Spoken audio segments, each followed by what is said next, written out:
yourself with a dynamic super teacher who transforms both teachers and students' experiences as she revamped and reimagined our system of learning.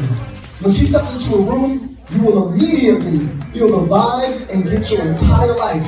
Not only will you gain insight, but you will also learn how to teach with excellence and level up the skills to be the best version of yourself. So be prepared to get your notebooks out and catch all this creativity she will be throwing and find yourself in the throne of authenticity. Please help me welcome Robin Queen Educator. Hello, everybody. I am so excited to be here. We're hosting Brilliance on a Monday. You all know how we do. We come to you every month, about 2 to 3 times a month, and bring you some amazing, brilliant educators. Now, you know, I am just excited about this episode, just like I'm always excited about every episode. But this one is super duper special. Why? Because we have the one, the only Coach Terry Travers in the house. Oh my gosh. You all, this is such a unique interview. So I really need you to listen up very, very closely. Get your pens and pads. You already know how we do. I need you all to think about how we can reimagine what education can look like with my guest today. Because not only did she reimagine it, but she actually did it. She did it, she's doing it, and she's doing it well. And so I don't want to waste any more time. I want to get my guest up on the stage today. But I want you to go right now. And I want you to get some parents that you know, because I know many of you talk to me a lot of times about, I just want better for my child. I want you to go and get some parents who are thinking about, how can I have a different type of or alternative type of education for my child, especially if you have teenagers and they are brilliant, but they are not thriving in school. Go get them. They should be watching this episode, because honestly, you really will learn today, by the end of this session, by the end of this Brilliance Live, how to support them in ways that you never even thought were possible. Or maybe you did think was possible, but you just didn't know how to do it. Oh my gosh, go get it. Share. I'm gonna bring up to the stage Miss Coach Terry Travers. Say hello to the people. Hey. Thank you for that amazing introduction, Robin. I really appreciate it. Absolutely. You are amazing. Listen, guys, I met this wonderful lady along the way of my journey as I was working through speaking and coaching and doing the things that I do and always getting better, because that's what we should be doing, right? And she's just become a friend, a sister, a jewel, an accountability partner. And she's just opened my eyes up to so many things. So talk to us a little bit about who you are, where you're from, and what you do. Well, thank you, Robin. It is great having you as a sister. Actually, I've really enjoyed the journey too. So I'm Coach Terry, and I help those parents that have brilliant kids, but they can't get them to go to school on time. They don't get their homework in. They don't take their tests. They're really struggling in school. They have a lot of anxiety. They fight all the time over homework, that kind of stuff. So I help those kids form their own education journey and path.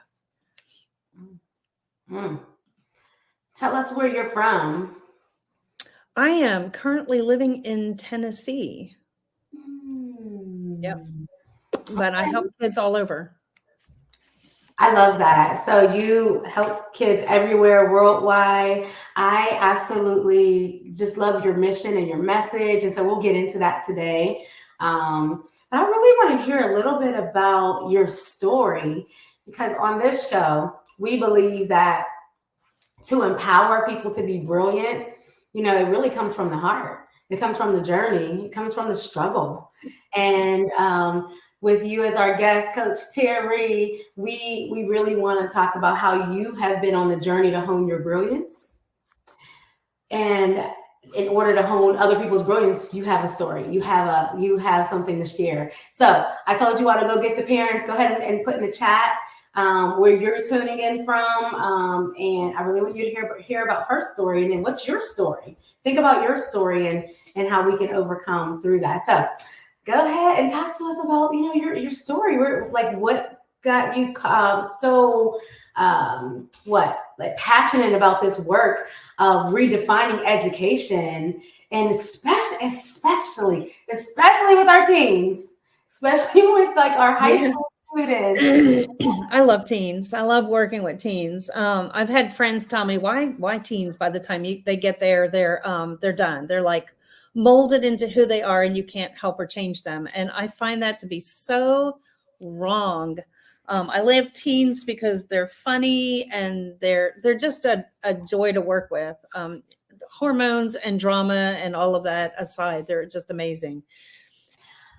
Okay, everybody. So one of the things you all know we talk about how everybody is educating somebody somewhere and somehow, but we want to make sure they do it with excellence and equitable practices. So one reason why I brought Coach Terry on board for you all to really hear her story, her journey, is because she's a parent who educates, and she's an educator.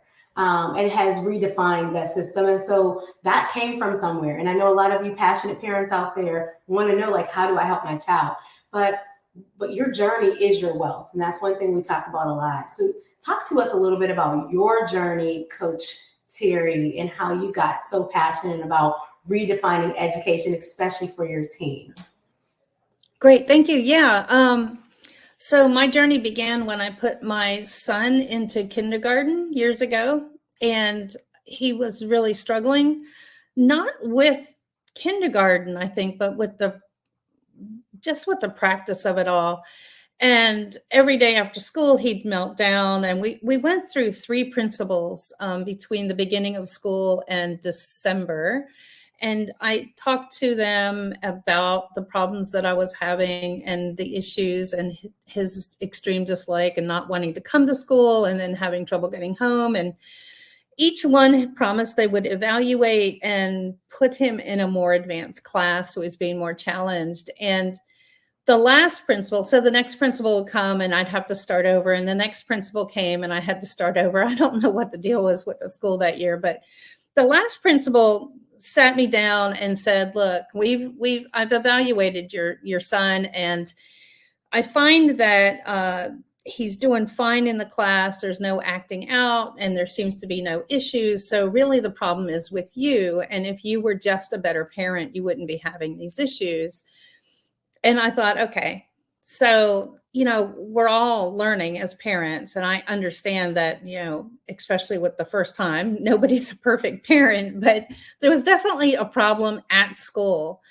So we took him home for Christmas. We talked about it. We decided not to put him back. And we were so frustrated that we didn't even go back and get his supplies, his bedroll and stuff. So we put the notice of intent in. We lived in Virginia that we were going to homeschool, and we started homeschooling. And then I got a job offer and I wasn't going to be able to be home. So we put him in a private school to finish kindergarten out. It was really rocky, but the private school was a lot more challenging. So there were benefits, and that made it a little bit more doable. First grade was rocky. There were some issues with reading because the teacher thought that since he stuttered a little bit, he needed to be in the entry level reading. And that was not challenging because he was actually reading much, much, much higher. And then there were issues with math, with she was having the kids do these really high intensive, very demanding, short burst math tests every single day, and literally teaching all of the kids to hate math. But we muddled through it. And then second grade came along, and there was enough going on that kept him challenged and engaged. But there were some minor issues, but the report cards were all really good. And at the end of the year, you have your parent teacher conference where they talk about things and set you up for the next year. And I took him in, and there was little chairs sitting outside the classroom. And I asked him to sit in the chair while I went in to talk to the teacher. And she's like, oh, no, bring him in, bring him in. And I'm like, okay. And she's like, well, I just want to tell you, I'm thinking about holding your son back this year. And I was like, what are you talking about? And she's like, well, I'm going to hold him back. And I said, but he's got like his report card is EEE for excellent, right? That was their grading system for elementary. And I said, I don't understand why you hold him back. And she's like, well, because he sits and he stares out the window and doesn't pay attention to me. And I'm like, but his homework's good, right? And she's like, yeah. And I said, he passes the test. And she's like, yeah, no, he gets A's on all the tests. I'm like, so why are you holding him back? And she's like, well, because he's not paying attention and he daydreams. And if he doesn't get that under control, he's going to be a failure. Literally told my child he was going to be a failure. How did that make you feel? Like what went through your mind as a parent, as a, just as a person? I was just shocked, right? Because this is the kind of behavior I was getting in the public school, and now I'm getting it in a private school. I'm like, what are you talking about? Mm-hmm. So I basically asked her, I said, so you think that you're going to take this kid who's apparently bored, right, and make them sit through you and this same material again? How do you think that's going to go? Right? Because I knew how it was going to go, and it was not a pretty picture for anybody. And so we ended up I was in a position where I could homeschool him again. And so what's funny is like when all of us decide to homeschool and we pull our kid out of the public school or private school or whatever it is, we take the curriculum and the school and we bring it home, right? Then we're out there researching, great curriculums and blah, blah, blah. Well, my son was not happy about that because I literally brought school home. We had a schedule. We were going to do this. We were going to do that. We were teaching that chopped up curriculum. And so meanwhile, that whole education and the research stuff intrigued me enough to go back into college myself and get an education degree and licensure. Wow. And so I'm working on that and I'm researching all the time and I'm working with my child at home. And pretty soon I've got 2 children that I'm homeschooling.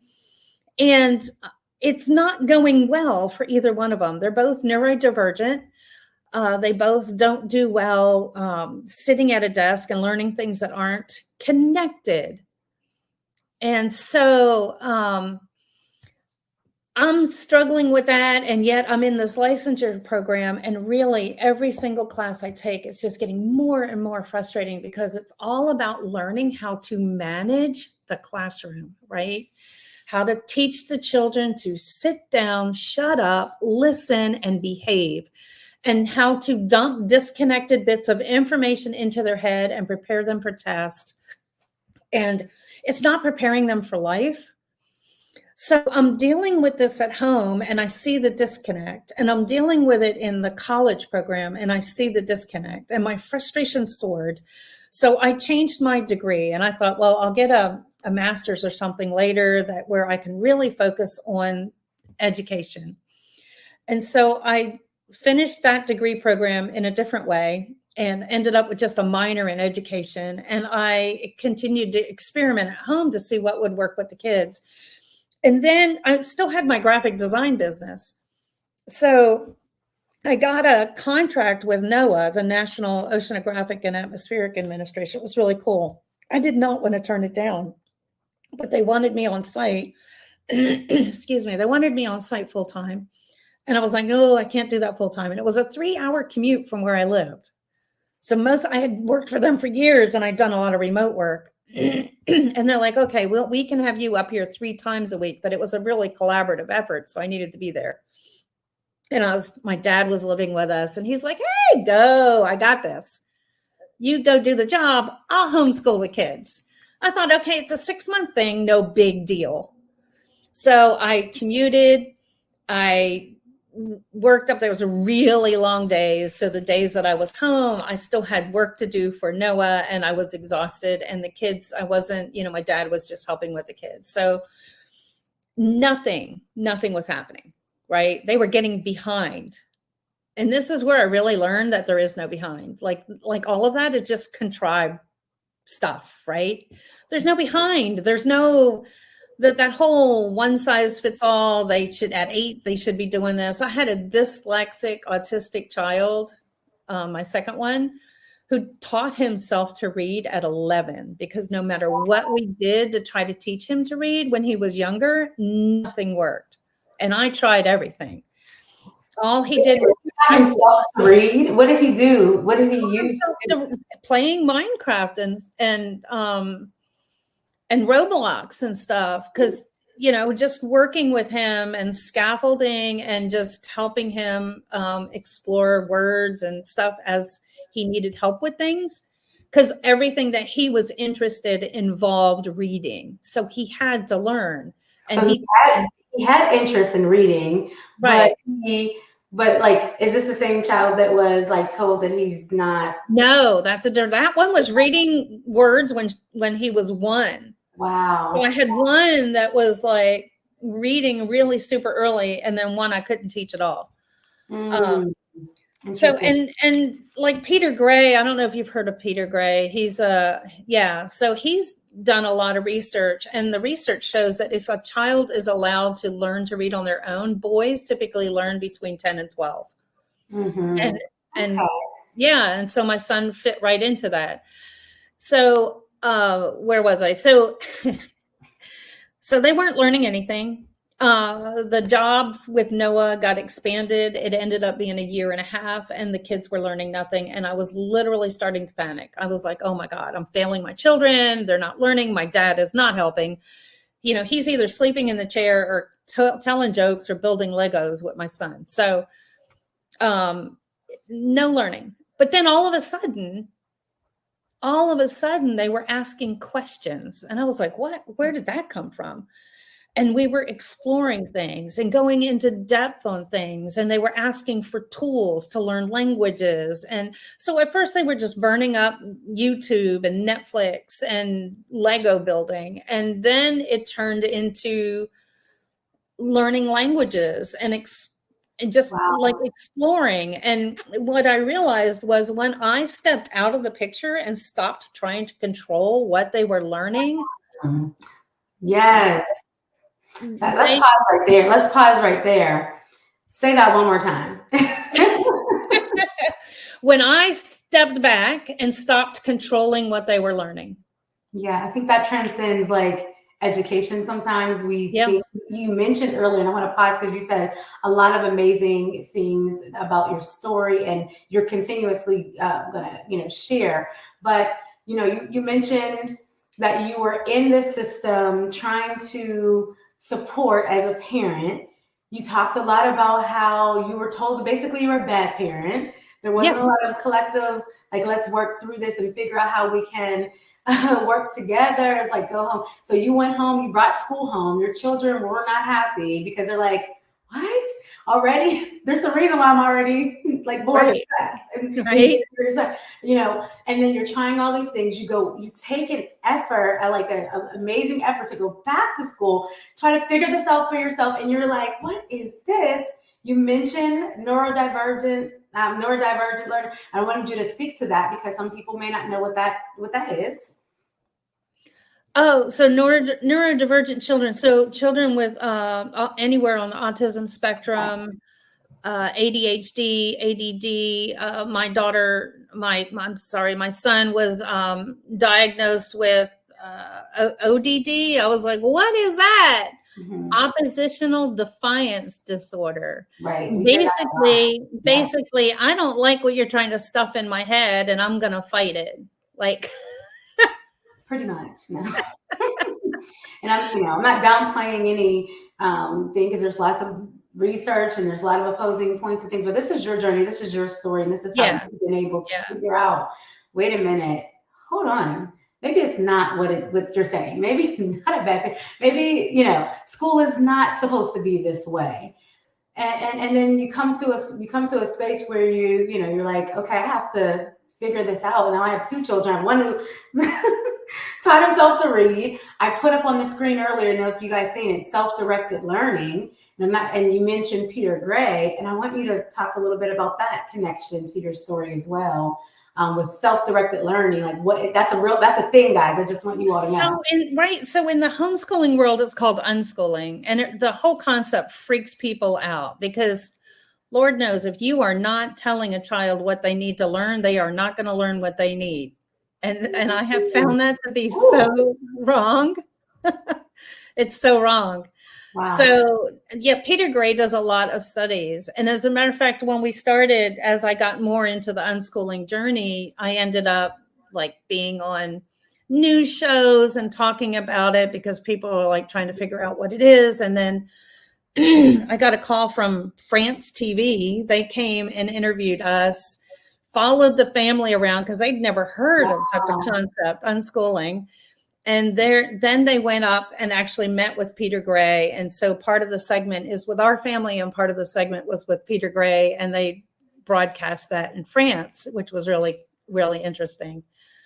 So, yeah, so it's been a journey. It really has been a journey. So for the last 15 years, as I started unschooling my children and allowing them to direct their education, and it's not just about just ignoring them and letting them go, right? So for a little while, I was working on that NOAA project. I did just ignore them and let them go, not ignore them, but I wasn't worried about their education because I had something else I needed to do. But that led to them actually what they call deschooling. And so one of the ways that you transition into this is just to let go and not focus on anything, not call anything learning. And I accidentally deschooled my children. So they let go of all of the angst and stuff surrounding education and learning and fell in love with learning because they weren't being forced to learn. So yeah, so that was part of the journey. And that's part of the thing that anybody who does homeschooling well suggests to people who are new to homeschooling, just let them deschool for a while. Don't even think about pulling out a textbook or curriculum or anything. Just let them chill and relax and learn and get curious again. You have to allow them that time to build up their own curiosity because that's kind of squelched in school. They don't have time for it. I'm not saying that, teachers are bad, but in a system like that where things have to happen and you've got, stuff you have to meet for the system, you don't have time to allow all of that curiosity, and you don't have time to allow the kids to go in all the different directions, my goodness, that they'd want to go, right? Yeah. So that's the joy of this. So as I moved along, I had other parents going, "Can you homeschool my kid? Because y'all do really amazing stuff." So the more I got involved, the more kids were over at the house, the more, and then as my children moved into their teens, I had a lot of teens around and a lot of teens from school, and everybody wanted to jump on the bandwagon. So I ended up working with a lot of teens and seeing. I wonder why. Like, if you think about our system and where we see a lot of dropouts at, the data shows where we see students just checked out and all of that, I really see a lot of teenage, I don't know about you. So that makes sense. I mean, it's like you just said it. They want to learn. Children do want to learn. We as people, I feel like we're designed to do that, like to learn, to grow, to explore. But some of what you mentioned earlier, some of the systems that are in place really do bind people and cause them to kind of check out. And it's like, why am I doing this? And we forget our why. Their children forget their why. They become, these misfits. And they don't have to be. We don't have to be or rebel from systems that can actually be shifted and redefined. So I appreciate you sharing that. Yeah. So I love working with the teens because they are checking out, right? A lot of them between anxiety and other things.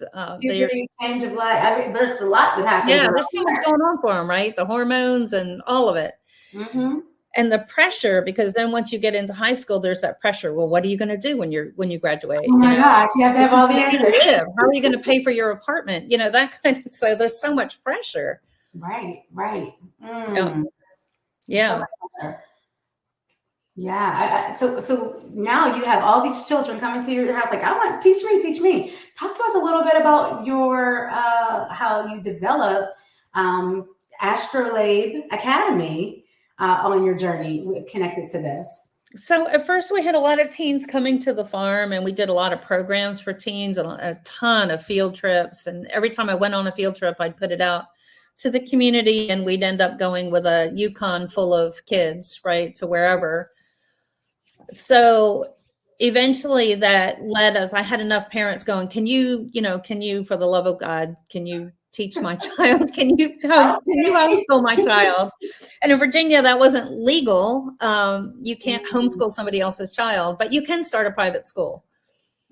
So I started by starting a private school. And unfortunately, I started it just before COVID hit and shut everything down. And in Virginia, the closures were really prolonged. And so I ended up closing that school, and we ended up selling the farm and moving out of Virginia. We just used the opportunity to make some life changes that we had wanted to make. And in the process, I still want to help teens. I still have that whole education thing is still heavy on my mind. I've done a ton of research, and I'm basically moving into that as a career to help kids. So I'm also a coach.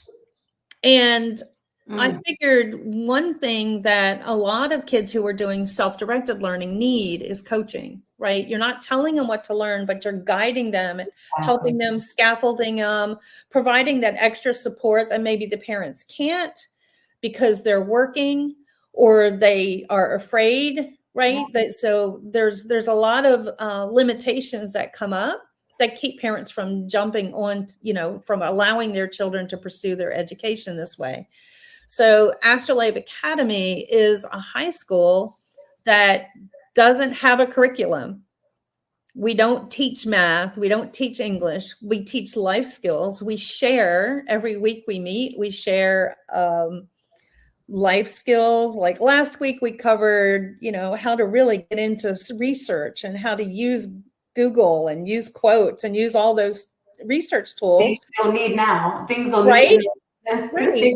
All those little extra operands that you can add to the Google search to really refine your search queries, and then how to, we brainstormed and talked through how you can make sure what you're finding is real information, right? And how to like use your critical thinking skills to figure out if this is valid information that's worth sharing and including in your research and all of that. And we had great discussions. We have discussions about mindset and love languages and like all kinds of stuff that is going to be beneficial to them, finances, all that stuff. But we don't have a curriculum and we don't teach. So when we get together and we talk about these things, it's very interactive, and they all share, their own experiences and ideas on it. And we help shape those ideas, right?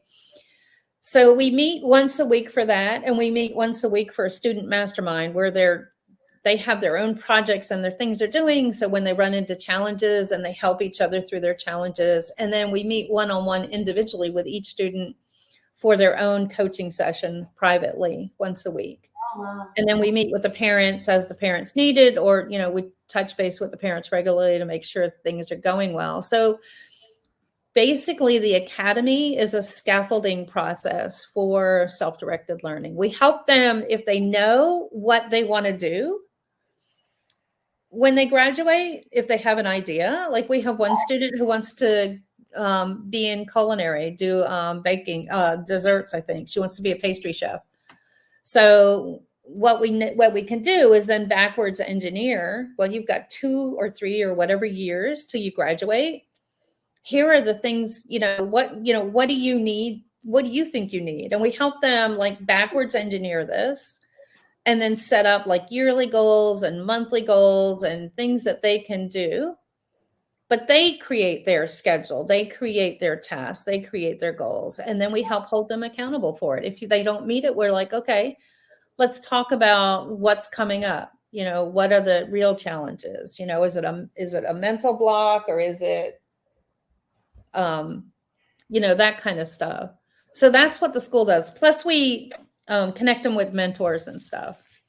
I'm really interested in, now there's a lot of questions that come with this. I know there's a lot of controversy around doing education this way, but what have been the successes of like having a coaching style of education versus like teaching content that is needed? What has been like the success, and maybe what has been a challenge? So my program is new. I don't have students that have graduated and moved into the world yet. I do know a lot of unschooling youth that have moved into the world very successfully. Some of them are in college. None of them that wanted to go to college have not been able to get into the college of their choice. Not one. And they tackle life in a different way because they're not, they bring that curiosity and the critical thinking skills that they've developed into college and into their jobs. So all of them that I know are really successfully moving into adulthood and doing it really well. I have a friend and mentor that I've been working with for a number of years now. His name is Wes Beach, and he is a retired teacher in California that started an unschooling program like this. He started his own high school called Beach High years ago. And in over the 20 years, he's graduated like 1,600 students. And they have all just flourished, right? So sometimes there's a challenge when you apply into college. You have to jump through a few extra hoops to show them, because the transcript that you have isn't a normal transcript. We do narrative transcripts, and the colleges are starting to become more and more familiar with alternative styles of learning and more comfortable with it. So, but there can be a perceived, the biggest challenge that we have is in the minds of like, so a parent chooses to do this, allow their child, they're going to have like this barrage of stuff coming at them from family, well-meaning family. Oh my gosh, you can't let your child do this. They're not going to learn what they need. They don't have what's required. So even though all of the statistics coming out of the school system are showing that like a huge percentage of kids they can read, but they don't really understand what they're reading, right? So they're basically functionally illiterate. Most of them can't get into college math. So the colleges have had to completely redo their entry-level math programs to get kids up to speed for college-level math. So there's all of these data and statistics, but yet our mindset is we've got to do this. We're so trained. We got to have the subjects chopped up this way. We got to, there's so many requirements.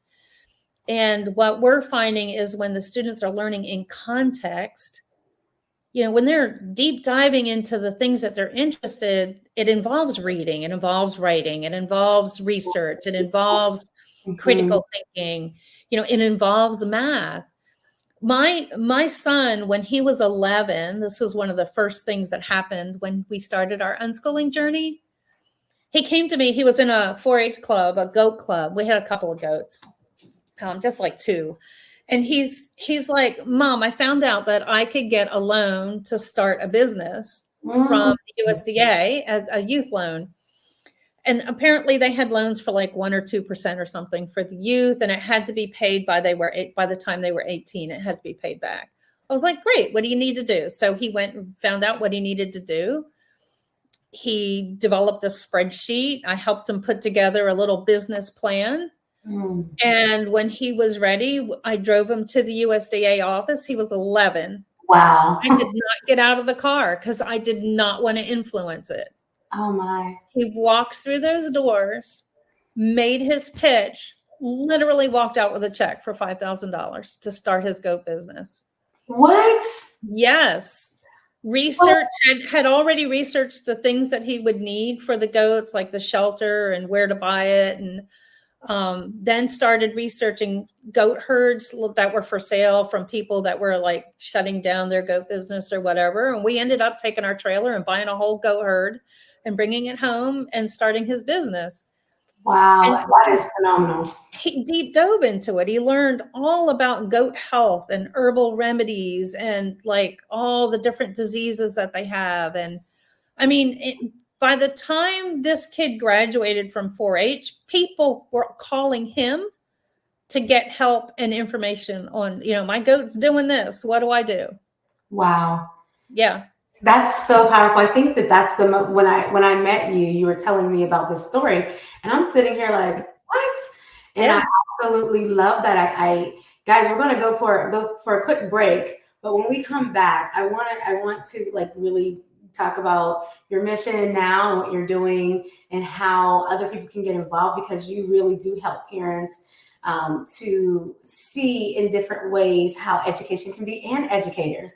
And even before we go to our break, I just want to, kind of situate position some of the things I heard you say. Within schools right now, we have a lot of issues with, engagement. And, I talk about it all the time. But that brilliance, if we don't bring that brilliance into the classroom, we don't invoke the brilliance in our students, just like you did with your child. To me, it's education. We are all educating somebody. But I love the way that you're guiding and coaching. You've guided and coached your own children, and now you're doing it with other families and other children. But it's more about, for me, allowing children to be free to explore what they are interested in. And you're not just saying, hey, just do whatever you want. That's the difference. That's the argument that I feel like I hear people saying, like, oh, right. Yeah. Right. Yeah. It's not that, right? It's you literally, you research. I heard you say you researched with him. I hear you say you, you set the conditions, bottom line. You set conditions, but he went and explored. He was the coach of his own path, but you were the coach of making sure he got there to where he was trying to go, and explored with him. You have all the answers. Go ahead and so, well, yeah. So as they set their goals, like, this is what I want to learn about, then I help them, figure out what the steps were in that goal, and then to take those steps. So if a week went by and all we were doing was gaming, then we would sit down and talk about why we diverged from that goal. And this is what I help students with today, because sometimes motivation becomes an issue. And a lot of times if that happens, so what a lot of parents don't realize is when kids are like diving into their phones or their games, and that's all they're doing, they're really just numbing themselves from something they don't want to face or handle, right? So if it's anxiety about school, or things aren't going well at home, there's a lot of strife, they're going to be just hiding in their games. Yeah. And so when one of my children, or children that I work with, start to hide and they're not getting the things that they set for their goals done, that was part of their passion, then we coach them, and we talk about what comes up. What are you feeling? Why, what is it about this particular task? Like, I have a student, one of my students is developing a board game. And one of the things that he had to do, and this student is neurodivergent, he's absolutely brilliant, and is also has cerebral palsy, which is interesting. So there's a little bit of a speech impediment, but this kid is amazing. And they had to reach out to manufacturers to start getting pricing, because they're going to do a Kickstarter for the game. So there's a lot of research and manufacturers and putting together the parts list and like math. And there's so much involved in everything these kids do that pulls all these subjects together, right? And puts them in context so they make sense. So we were avoiding that. We were gaming, we were doing other things. So a week goes by, and you're like, okay, sometimes you have a bad week. The second week goes by, we're not making any progress. Then we start talking about it. It's like, why do you think you're not making progress? What is coming up for you when you think about reaching out to these manufacturers? And so what was coming up was just, he was terrified. He was afraid to reach out to the manufacturers. He felt there was a lot of what do we call it? Imposter syndrome, right? Who am I to reach out to these so, and then we crossed that bridge. We talked about things. We helped him change his mindset on it. He reached out to the manufacturers, got a bunch of information, had to ask more questions, narrowed it down to one manufacturer, and we moved through all of that. So a lot of times, I don't remember why I got on this subject, but it was the connection to, the work that went, the depths of the work that went into the goal that he set. Yeah, exactly. All the academics. So they set the goals. I'm not telling them what to do. I'm not telling them what to study. I'm not telling them what to deep dive in. But the skills that they learn now as teens is going to help them when they're doing a job, because there's always pieces of a job that are scary or are boring, right? That you don't want to do, that you have to do. So if you develop the skills and the tools to manage your time through those experiences, now it's going to help you as an adult. So those are also the kinds of things that we help the kids with. So when you're in a regular classroom, the teacher's telling you, read these chapters, do this test, right? Mm-hmm. So they're telling you what to do. And one of the biggest arguments is oh, well, how are they going to be able to schedule if they haven't had a schedule? Well, they're learning how to manage their time. They're learning how to manage their activities. They're developing that tool set when they're in a system that's telling them what to do and when to do it and when it's due and blah, blah, blah. Expect someone to do that for them. They're not learning they're not learning how to manage time, right? So much. Right. So as much as they would if they were. Right. As if their whole thing was free, right? They're learning how to manage the time within the constraints of the system. She has so much rich information. As you're speaking, her and I, we work more, we work in a way where it's as you're saying that, I'm oh my gosh, this is what I want to say to teachers and educators. Right. Find how we're doing things in their classrooms, because really, there's all different types of ways that we can learn. It can be through homeschooling, microschooling, but we do need to have the mindset of unschooling in the way that we've done. That's what I feel like I've heard from you today. Right. Yeah. Where we're so directed that we can't allow it for any self-direction or even purpose forward. And so I love having these discussions with you, Coach Terry, because it just makes me think. And as you were speaking, I just thought about this, if we really do believe that students can learn, and we say that, and I believe that all these systems that are set up is because many people are I wanted to see children learn. I want to see them grow and thrive in life, but we don't always set it up in the way that is going to get them there. So the way you're describing right here, right now is so powerful as a parent educator, and advocate for teens, and an advocate for parents who want to see better. Helps me think about what choices are we making for all of our students, because had we let our children who don't fit in the system that we have now just sit in a classroom or in a space and waste away their gifts and talents, they wouldn't have had that experience that you just shared with us. So your stories are so powerful. I love to know that, students who have different needs and different things, it's not about, okay, let's put them in a corner and give them, that's not okay. And we'll talk about her mission forward and her message to parents. And so we'll see you guys in just about 15 seconds. We'll be right back, and we'll see you soon.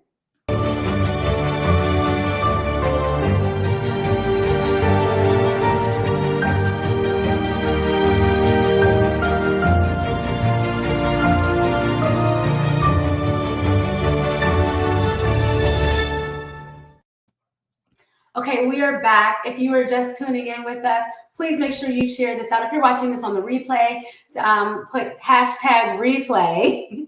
You know how we do. I always love to read your comments again, and Coach Terry will read them again. I know there's some questions that you might have for her, and she will answer them right there in that chat. You can go again, like we shared before we went to break. You can go right here to her website, and you can actually, number one, figure out how you can have your child be a part of this academy. I really want you all to take advantage of that. Support my sister today. She is brilliant, and she does brilliant things and has done brilliant things for some time. So on the screen you see there, where you are, but welcome back to the Hosting Brilliance show. And I am live with my guest, Coach Terry Travers, and she is an educator, coach, and a mother, parent, and teen advocate, founder and director of Astrolabe Academy. She just went through her journey. Her journey, guys, this is the quote I put up here all the time. Your journey is your wealth. For every step, every challenge, every triumph along the way, it enriches you beyond measure of material possessions. And that's what I feel that my guest today has shared through her journey. It's just even beyond material possession. We're talking about impact for life, children living and thriving in their brilliance because we choose as educators to be brilliant in ourselves and making sure students are well. So let's talk about your message. Talk to us about your message. Education is not just about teaching children what to think, but empowering them to think for themselves and discover their unique potential in the world. Mm. And I feel like the education system that we have today is more about telling them what to think than empowering them. Mm. Mm. Thank you. I love that message, guys. Let that marinate. Pause. Sela, think about that. Our world is changing. We see many like holes in our education system. And there are some good things, but it's just not sustainable at this point. We've got to start redefining, reimagining, and relearning what learning is. So thank you for that. I also know that you have a focus here that you help parents really let go of the mindset. We talked about that earlier, of what can happen in a designated classroom. If you're a parent that is like, I don't really have time to homeschool or micro school my child, but I really want to be involved, what advice do you have for parent educators who really are not accepting? Maybe they get an IEP and it says this is some of the limitations there. And it's like, okay, but what do I do next? What advice do you have for them to be a big player in their, in the collaborative and collective work in or outside of the school for their child? Well, being involved with your child is huge, right? And it's not about the amount of time. So like a lot of parents work and they don't have a tremendous amount of time with their kids, but it's about the quality of the time that they spend with them. And, one of the biggest things I think is just listening, being able to listen. So one of the biggest lessons I had to learn was to actively listen to my children. My oldest, my son, we went through some serious problems for a while. And I got this book called Have a New Kid by Friday. Like we were having really big issues. We were clashing big time. A lot of it was about the curriculum and the schooling and all of that stuff. And somebody recommended a book called Have a New Child by Friday by, I think it's Rob Lemon, or I'm not sure of the author. I'm pretty sure it's Lemon, but Have a New Kid by Friday. It was a little tiny book. And I recommend it so many times to parents. It changed my life. And it taught me, so it wasn't really about having a new kid. It was about how to interact with the child. And what it taught me was like I was causing the problems. So it taught me how to be a better parent. And then listening to my children and being part of their lives has led to so many changes within me. Like they have made me who I am today because I listen and I grow with them. So that's my recommendation. It is just step one, listening to your child. So when they tell you that or they show signs that they're stressed about school or they're anxious about school, sit down and actually listen to what they have to say about it. And then if you really understand the problem and you're not judging them, and they can be very honest and open, it gives you more of a footing to help them, whether it's working with the school, if they're willing to work with you, or finding an alternative. Because I'm a micro school. There's dozens and dozens of micro schools all over the place, like hundreds and thousands of them at this point. And they have so many different cool programs. It's just a matter of exploring what the educational options are in your area that best meet the needs of your family and your child. Yes, thank you so much for that. One more question I want to ask you before we start to wrap up is around the mission that you're on with guiding teens in their education. So there are parents who's like, I need help, I need support, So what can you do to support them through the workshops and conversations that you have ready for parents and that you do with parents now? So I appreciate you asking that. So even if it's not about a high school kid, I never not take a phone call and talk a parent through answer questions and stuff that they have and provide some information that might be helpful. So anybody's always welcome to reach out. You can find a link on the website to schedule a phone call, and I'm happy to talk to people. I also offer a full day, very interactive workshop for parents that they can bring their kids to, teens especially. And it helps them to let go of the mindset. We do a lot of exercises and stuff. And I am happy to bring that workshop to any community. And we also have a free program for teens. If you go to the website and look for career conversations, we have a free program for teens to help any teen in the United States. We have a Discord server, and we connect teens with mentors and people in their field that they are interested in pursuing.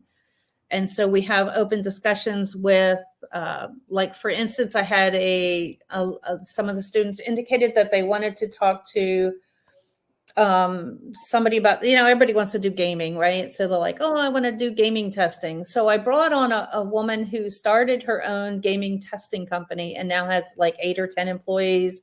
And she has 2 divisions. One is gaming testing and one is development. So they have contracts where they can actually do some of the fixes that they find.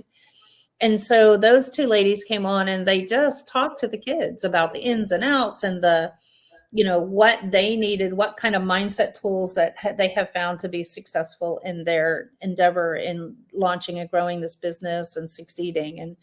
And so it was a great conversation. So we do that. We do those conversations with kids. So look for career conversations. I'm always looking for people in specific career fields to talk to the kids too. So anybody who wants to mentor and help with that exchange is welcome to sign up as well. Absolutely. Thank you so much. I really appreciate your impact. Even today on our show, we have so much more we can delve into, and I'm sure you will be back. This is a new concept for many of my listeners, and to really understand how to move forward to impact all of our children, every last one of them, no matter their learning abilities. There's many schools for all types of children, micro schools.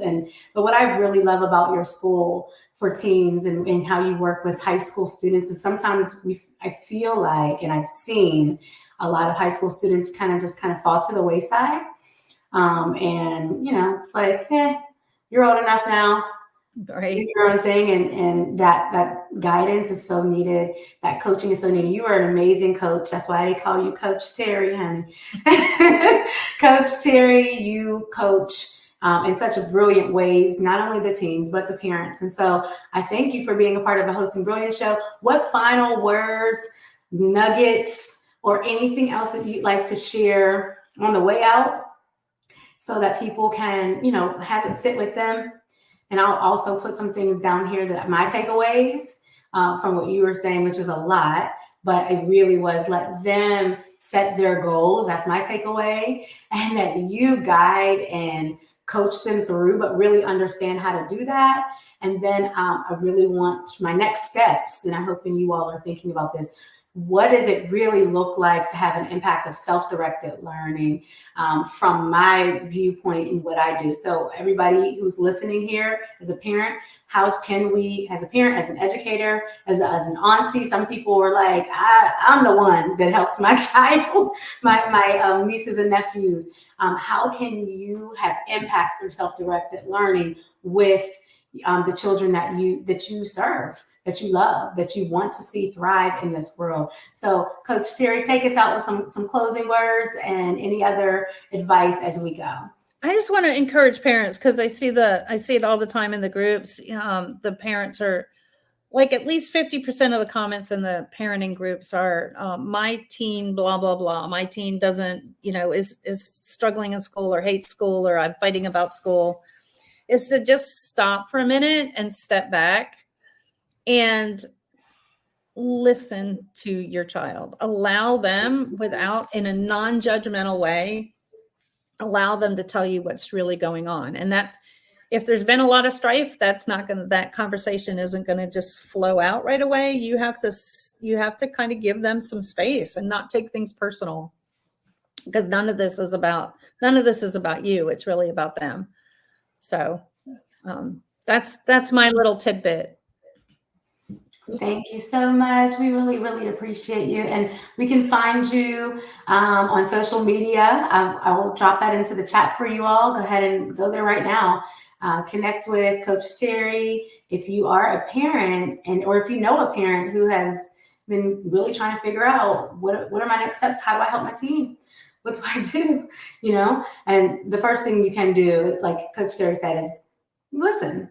Be non-judgmental. If they're in the school system and you're feeling like it's not working, remember what I said earlier. I know I said I butchered this, but no, I really didn't. This is what I wanted to say. If you believe in your child, if you believe your students can learn, then learn what, why, when, and where they can thrive. So we're out of here today. We are done. We've hosted our Brilliance on this Monday.